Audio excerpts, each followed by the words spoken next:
Bismillahirrahmanirrahim. Assalamualaikum warahmatullahi wabarakatuh. Assalamualaikum warahmatullahi wabarakatuh.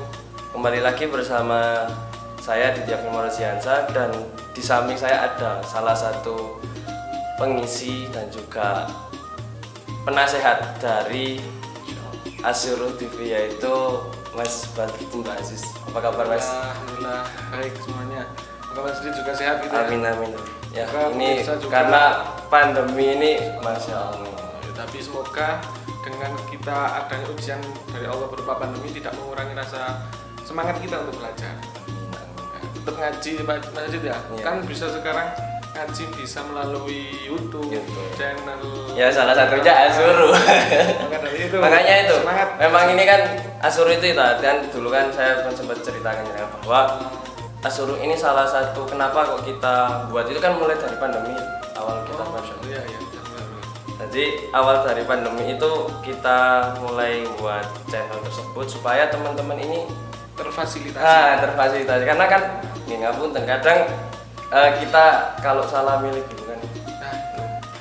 Dan juga walaupun kesannya pandemi itu seperti hal yang buruk gitu ya, ternyata ada hikmah banyak, beberapa hikmah, bahkan banyak di baliknya. Antara lain memfasilitasi yang biasanya kita sulit ngaji, mungkin di luar nggak ada. Sekarang dengan ada pandemi ini menjamur kajian-kajian atau ngaji online, ngajol. Kalau orang-orang ngomongnya kajol, kajian online, kita ngomong ngajol aja. Bukan kocok, bukan kocok.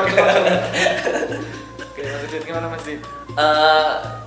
Ya mungkin karena pandemi kan banyak yang kita akhirnya ngaji online. Menurut panjenengan ngaji online dari panjenengan selaku pemateri dengan ngaji online sama ngaji biasa, apa yang beda?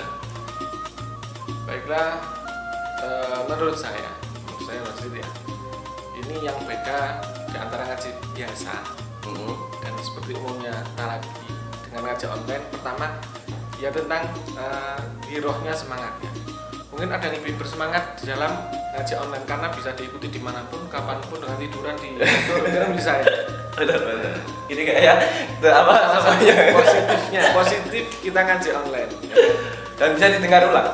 Bisa didengar ulang, bisa di-share. Benar. Jangan lupa ini ya. Kemudian lagi sisi positifnya lagi, kita bisa menebar manfaat lebih banyak.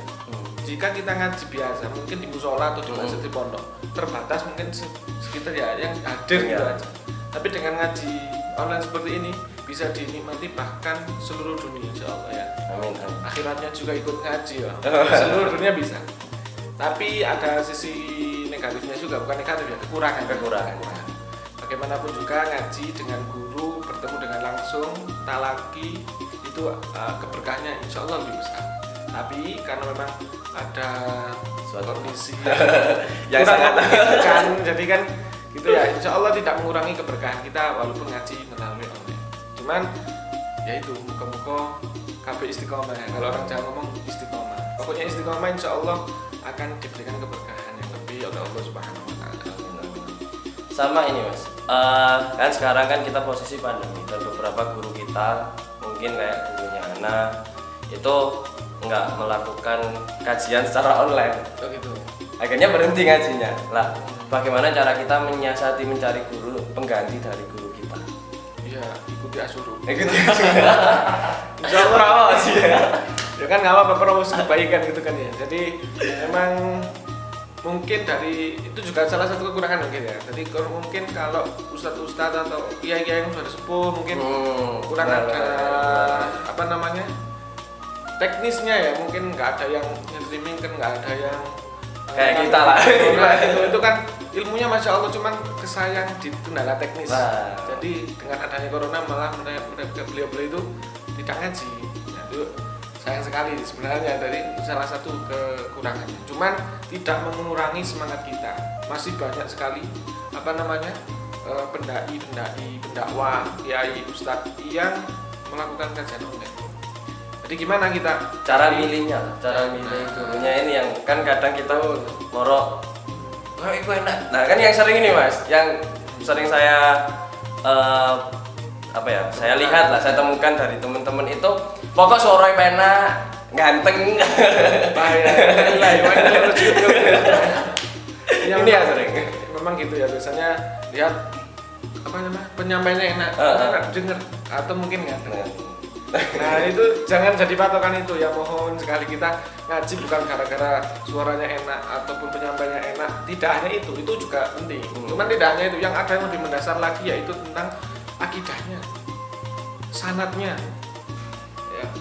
Dalam sebuah makalah disebutkan apa namanya, laulah sanad lakolan nasu masya'a masya'a. Kalau nggak ada sanad, orang itu akan ngomong semaunya. Kalau bahasa Jawanya ya seenaknya dewi.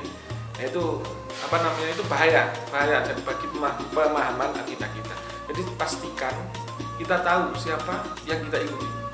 Misalnya Habib Fulan atau Syekh Fulan atau Kiai Fulan, oh ini track recordnya mondok di mana, gurunya siapa. Nah, kalau kita tahu insya Allah, seperti yang di Asyuruk insya Allah semuanya amin insya Allah ya. Karena Masya Allah kan ada Habib Ahmad Sani, Masya Allah berapa tahun jenengan kan masih pernah ketemu juga di Tarim. Sohib mana di Tarim dulu. Habib Muhammad Sani contohnya kita tahu, misalnya kita bahas Muhammad bin Husain As-Segaf, itu beliau punya guru namanya Habib Umar bin Muhammad bin Salim bin Habib. Ini sudah nggak dilakukan lagi ternyata. Apalagi beliau itu apa namanya, khodimnya Habib Umar selama kurang lebih 8 tahun. Oh, 8 tahun. Ini berarti saya nunggu ini Habib Muhammad Sani podcast. Habis ini silahkan ya. Kedua kita punya Habib Taufik. Nah, Masya Allah beliau alumni Ahqaf, yang mana di bawah asuhan daripada guru mulia Habib Abdullah bin Muhammad Bahari. Sudah nggak dilakukan lagi. Kita juga punya lagi guru kita bersama, yaitu Gus Ibrahim, namanya lulusan dari Jami'ah Syafi'iyah, ya kan? Ya. Alumni daripada Mukalla. Ya, insya Allah itu sudah kuat lah ya, tidak meragukan lagi. Ya, dan juga ada tambahan, jangan lupakan bahwa ada, kita kan di bawah naungan Asur ini juga di bawah naungan dari pesantren Al-Muhajirin. Masya Allah ya. Jadi teman-teman dari pemuda Muhajirin juga mengcreate, yaitu apa, Imam Mulyadi, yang mana beliau juga kadang ngisi materi di Instagram, cuman live saya. Masya Allah ya. Intinya tidak mengurangi semangat kita, tidak mengurangi keyakinan kita. Insya Allah semuanya materinya bagus, pematerinya terpercaya gitu ya. Wah, walaupun editan kita masih kalah. Apa-apa. Yang penting insya kita akan terus meningkatkan. Mungkin teman-teman kalau mungkin punya usulan buat Asuru silakan. Teman-teman dari Asuru juga pembina ini sangat membutuhkan harapkan apa namanya, usulan-usulan dari sampean semua. Sekarang dalam pandemi, dalam kondisi pandemi ini apa yang harus kita lakukan? Mungkin dari pandemi dan apapun bentuknya yang harus pertama kita lakukan adalah harus bersyukur kepada Allah. Harus banyak bersyukur. Kok bisa pandemi kan ini kok malah bersyukur ya? Karena la in syakartum la azidannakum. Kita akan, apabila kita pandai bersyukur, kita akan ditambah nikmatnya oleh Allah Subhanahu wa taala. Tidak ada orang yang hidup di dunia ini tanpa ujian, kan? Ujian ada dua, ujian yang berupa enak dan nggak enak. Mungkin salah satunya yang dianggap nggak enak itu ya pandemi ini. Tapi pasti ada hikmah di baliknya. Bahkan dikatakan dalam surah Al-Baqarah itu kan gitu. Innallaha la yastahi an yadrima mathalan ma ba'udatan wa ma fawqa. Allah tidak malu membuat perumpamaan, contoh, membuat apa namanya, nyamuk. Karena kalau kita tahu nyamuk itu ya kecil, terus mengganggu tidur, akan ada penyakit-penyakit yang banyak ditimbulkan, DBD, malaria, apalagi dan lain-lain lah. Apakah itu apa namanya, sebuah bencana bagi kita? Ya kebanyakan orang ngomong nyamuk itu apa, dibuat apa, kecil, gak ada gunanya, malah membuat kerusakan. Ternyata di balik nyamuk itu banyak orang yang makan dari nyamuk tersebut. Bagaimana? Nah, itu pabriknya. Oh iya benar. Autan. Aku iklan jadi apa? Banyak orang yang makan dari nyamuk itu sebenarnya. Kalau kita mau meneliti lebih jauh, andai kata nggak ada nyamuk Mas Adit, itu berapa juta orang di PHK? Ya nggak dapat kerja. Nggak dapat makan. Itu dokter-dokter juga nganggur. Nah, ada yang diobati malarianya ya kan. Nah, maka dari itu kita harus pandai-pandai sebagai hamba yang pandai bersyukur, melihat celah ketika semua banyak orang itu yang mendiskreditkan macam-macam corona, wah apa corona macam-macam. Cuman di baliknya banyak sekali hikmah. Di baliknya banyak sekali hikmah jika kita mau jeli dalam melihat apa yang telah dikaruniakan, apa yang telah diberikan oleh Allah kepada kita. Itu pertama harus bersyukur. Contohnya lagi yang yang sudah seperti yang kami sampaikan di awal, dengan adanya corona, masya Allah ya kan, ngaji online sudah langsung merajalela. Langsung kajian online, ini kan salah satu hikmah. Benar. Kalau dulu belum ada corona, sebelum ada corona, kalau kita mau ngaji ya mungkin ada beberapa channel aja, harus pergi ke musola, ke masjid. Cuma kalau sekarang hampir 25 jam kalau perlu. Antum mau lihat kajian siapa? Dari Buya, dari Masya Allah semua. Semuanya Insya Allah serba online sekarang. Yang kedua, ini contohnya lagi juga corona ini, dengan adanya corona itu menguji keimanan kita. Apakah kita setelah diuji corona terus kita malah kufur, naudzubillah min dzalik, ya kan? Malah menyalahkan Allah, menyalahkan takdir. Ini bahaya. Nah, ini yang sering salah ya. Ini bahaya. Bagaimana kita sikapnya sebagai seorang muslim? Ya kita tadi pertama bersyukur, alhamdulillah masih diberikan oleh Allah kesehatan walaupun di tengah-tengah pandemi. Artinya imun kita berarti kan meningkat.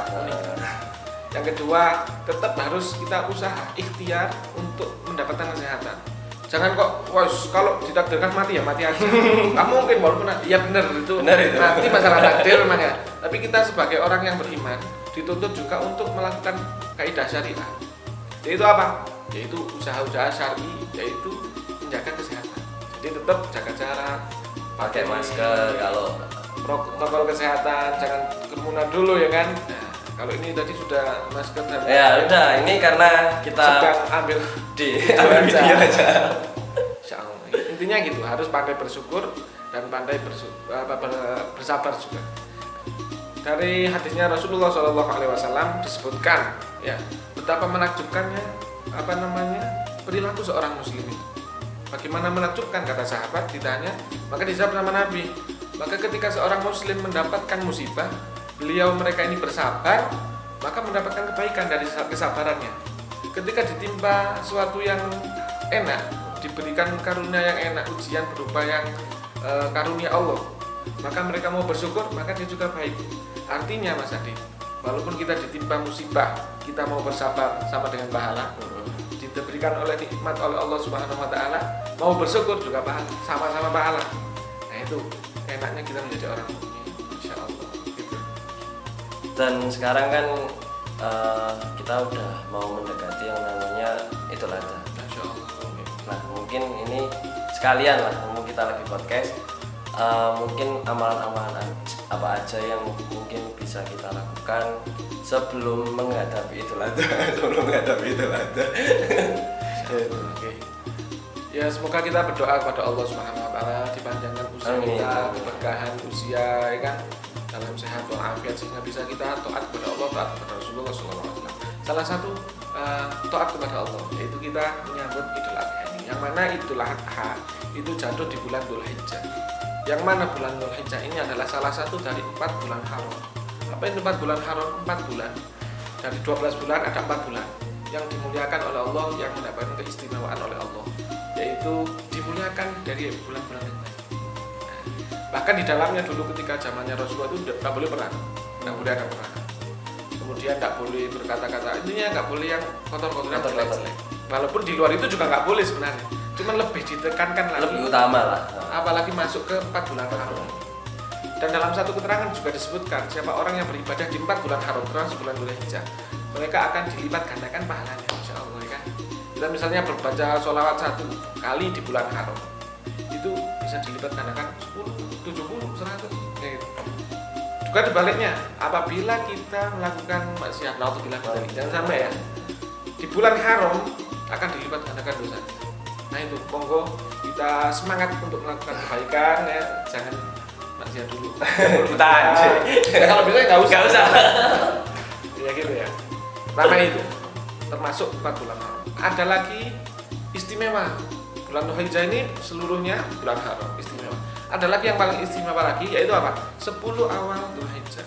Insya Allah ini sudah masuk. Masuk ada 10 kedua awal Dzulhijjah. Ada apa yang 10 awal Dzulhijjah?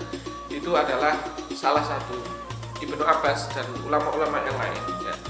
Itu mengatakan bahwa Allah berfirman dalam surah Al-Fajr, wal fajri walayalin asyr. wal fajri, demi waktu fajar, walayalin asyar, dan demi malam-malam yang 10. Nah itu malam 10 itu apa? Kok sampai Allah itu sumpah dengan malam 10 itu? Berarti yang sangat super istimewa. Sesuatu yang dibuat sumpah oleh Allah berarti nggak main-main. Ada 10 malam yang dibuat sumpah oleh Allah, itu 10 malam apa? Menurut Ibnu Abbas, ulama-ulama yang lain banyak juga yang meriwayatkan bahwa 10 malam yang dimaksud adalah 10 amal Dzulhijjah. Kenapa? Ya karena banyak istimewa di situ. Satu-satunya bulan yang terkumpul rukun Islam di dalamnya ya Mas Dzulhijjah. Ya. Kita nggak akan bisa haji Mas Haji di bulan Syawal. Salah, benar. Ya kan?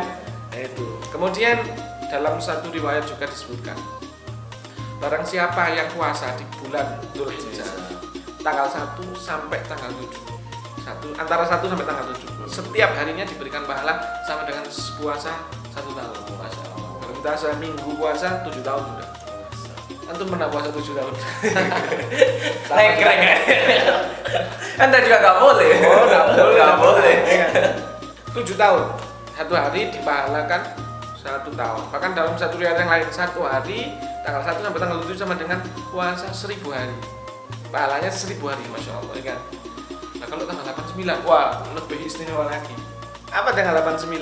Siapa orang yang puasa di tanggal 8 akan diampuni dosanya oleh Allah setahun. Dosanya diampuni.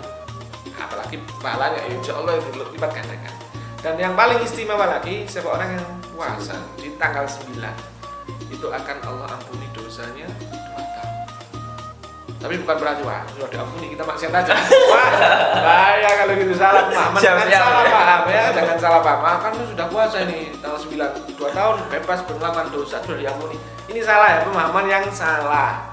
Maksudnya bagaimana? Kalau memang kita bisa insya Allah diterima puasa kita tanggal 9, artinya kita akan dijaga oleh Allah dalam melakukan maksiat, tidak melakukan maksiat. Itu maksudnya. Bukan berarti sudah nggak ada dosa terus kemudian kita masih. Bentar, kita break dulu karena ada azan.